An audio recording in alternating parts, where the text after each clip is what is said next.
अच्छा स्वामी जी, आपने सरसों के इतने फायदे बताए हैं, आदत पड़ गई ना उसको, तो पतंजलि चिकित्सालय में घुस के लिए आएगा।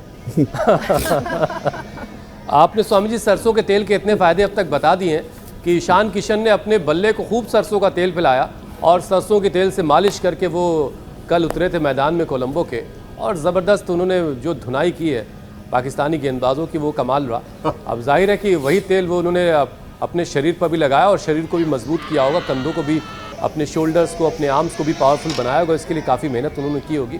लेकिन स्वामी जी, एक मेहनत हमें बदलते हुए मौसम के ख़िलाफ़ भी करनी पड़ेगी, क्योंकि धूल, पोलन और प्रदूषण से होने वाली जो एलर्जी है वो फेफड़ों में सूजन और जो एयरवे है, एयर का पाइप है, उसे सकरा कर देती है, उसे पतला कर देती है।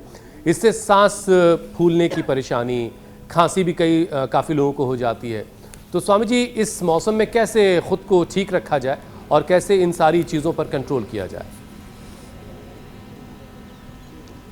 तो एक तो लंबे लंबे श्वास भस्त्रिका, और फिर कपालभाति, फिर अनुलोम विलोम, जिनके नाक बंद है वो नक से भी कर ले, सरसों का तिल का तेल, बादाम, रोगन, गाय का घी, अणु तेल, और ज़्यादा ही कफ जम जाता है अंदर तो बहुत बखेड़ा हो जाता है, तो फिर हम ज्योतिषमती का भी नक से करवा देते हैं। तो डीप ब्रीदिंग बहुत ज़रूरी है। वो चाहे वो स्थित कोणासन कर रहे हो, चाहे चक्की आसन कर रहे हो, चाहे अभी जैसे हमने प्रारंभ में भुजंगासन करके बताया, चाहे भुजंगासन कर रहे हो। हमारे यहाँ पर भी ये बच्चे बैठे, इसने एंक्लोजिंग स्पोलाइटिस को लो हरा दिया। प्रिंस गुप्ता, सीतापुर। अच्छा, ये सीतापुर कई जगह है, एक छत्तीसगढ़ वाला सीतापुर है, हाँ, एक उत्तर प्रदेश में भी सीतापुर है। ऐसे तो लंबे लंबे श्वास हैं, तो लंबे श्वास से, और इसके साथ साथ भुजंगासन और गोमुखासन से, ये बहुत ज़रूरी है। चाहे उल्टे लेट करके, ऐसे चलो लेटो सब, ये बहुत ज़रूरी है। और स्वासारी ब्रोनकोम, स्वासारी अवलेह, स्वासारी क्वाथ, और जो नियमित रूप से च्यवनप्राश जो हमारे सामने ही रखा है, और च्यवनप्रभास शुगर वालों के और बच्चों के लिए बालप्राश, इसका जो सेवन करते हैं ना, उनके फेफड़े फिर कभी कंप्रोमाइज नहीं होते। उनका रेस्पिरेटरी सिस्टम सब प्रकार की सर्दी, गर्मी और सारे मौसम की उथल पुथल प्रतिकूलताएं सहने में समर्थ हो जाता है।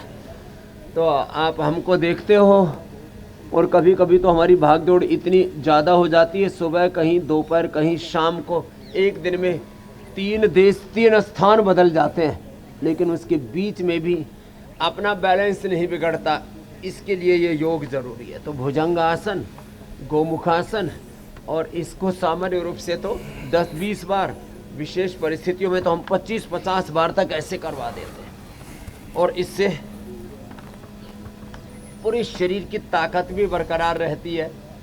सर्दी, जुकाम, बुखार, नज़ला, वात, पित्त, कफ, त्रिदोष, यही तो सब रोगों का कारण है। और ये कफ बढ़ करके मोटापा भी बढ़ाता है, शरीर में गांठें, इन्फ्लेमेशन भी बढ़ाता है, प्रमाद भी बढ़ाता है, और इससे मूड भी खराब हो जाता है।